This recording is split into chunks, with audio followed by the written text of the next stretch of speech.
সকালে ঘুম থেকে উঠে ব্রাশ করে চলে গেলাম মুখ ধুতে। আর আমাদের বাহিরে যে ট্যাপ কলটা লাগানো, সেখানেই আমরা সকালের মুখ ধোয়া বা যখন যেটা প্রয়োজন হয় এখান থেকে বাহিরে থাকলে মানে হাত মুখ ধোয়ার কাজটা এখান থেকে সেরে নিই। তো তারপরে হাত মুখ ধুয়ে গেলাম একটু বাড়ির মধ্যে, গিয়ে দেখি তোয়া, আমার ভাইয়ের মেয়ে সবাই একসঙ্গে খেলা করছিল। তো দেখে বেশ ভাল লাগলো।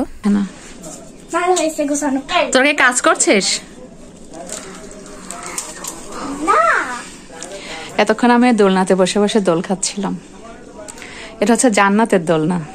তো আমি অলরেডি অটোয় উঠে বসে আছি, একটু বাহিরে বের হব, একটু কাজ আছে আমাদের। তো একটা জায়গায় আমরা যাচ্ছি, এখানে আমরা অটো রিজার্ভ করে যাচ্ছি। এই রাস্তাগুলো আমাদের বাড়ির পাশে। এটা হচ্ছে পুরাতন একটি বট গাছ, অনেক বছর আগেকার এই বট গাছটা। তো প্রায় এই বট গাছের বয়স 100-150 বছর হবে। তো আমি এই বট গাছটার আগেও দেখেছি, বাট এই এলাকায় সবসময় যাওয়া হয় না। তো আজকে যেহেতু গেলাম, একদম নতুন এলাকা, আমার একদমই অচেনা। তো হচ্ছে যেহেতু শীতের দিন, অটোর দুই পাশে কাগজ দিয়ে পুরাটাই ঢাকা ছিল। তো আমি তুলে দিয়েছিলাম, কারণ বাহিরে যখন যাচ্ছি বাহিরের দৃশ্য না দেখলে কিন্তু আমার মন কিছুতেই ভরে না। আর কেন জানি মনে হয় যে কি দেখলাম, কিছুই তো দেখলাম না, শুধু রাস্তা দেখলাম, আশেপাশে কিছুই দেখলাম না, এরকম মনে হয়। তো পাশে অসংখ্য জায়গা জমি ছিল, অনেক রকমের চাষাবাদ হচ্ছিল। তো এক সাইডে অনেক মানে ফুলকপির গাছের মতো কি যেন লাগানো ছিল, ফুলকপি বাঁধাকপি। তো আমি ভেবেছিলাম ফুলকপি বা বাঁধাকপি হবে এরকম। তো আমি বারবার বলছিলাম যে আম্মা দেখো কত আবাদ হয় এখানে, এত ফুলকপির চাষ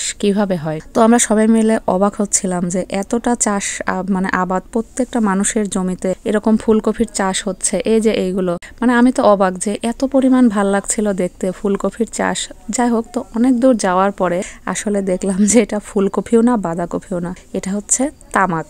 আমাদের কুষ্টিয়া জেলার এই তামুক বা তামাক বলে, তামাকের বিজনেসটা মানুষ কুষ্টিয়া জেলা একদম বিখ্যাত। তো পুরা জায়গা জুড়ে শুধু এই তামাকের গাছই লাগানো। আর দেখে মনে হচ্ছিল একদম বাঁধাকপি বা ফুলকপি এরকম হবে। তো যাই হোক, পরে আমাদের ভুলটা ভেঙে গেল। তারপরে আমরা এখানে অনেক কিছুই আমরা রাস্তার আশেপাশে দেখেছি যেটা কখনো দেখিনি। আসলে আমাদের গ্রামটা অনেক সুন্দর, বা আমাদের থানা জেলা আসলে অনেক সুন্দর। প্রত্যেকটা গ্রামের মধ্যে একটা মাধুর্য থাকে। আর আমাদের এদিকে পানের বরজের জন্য অনেক বিখ্যাত।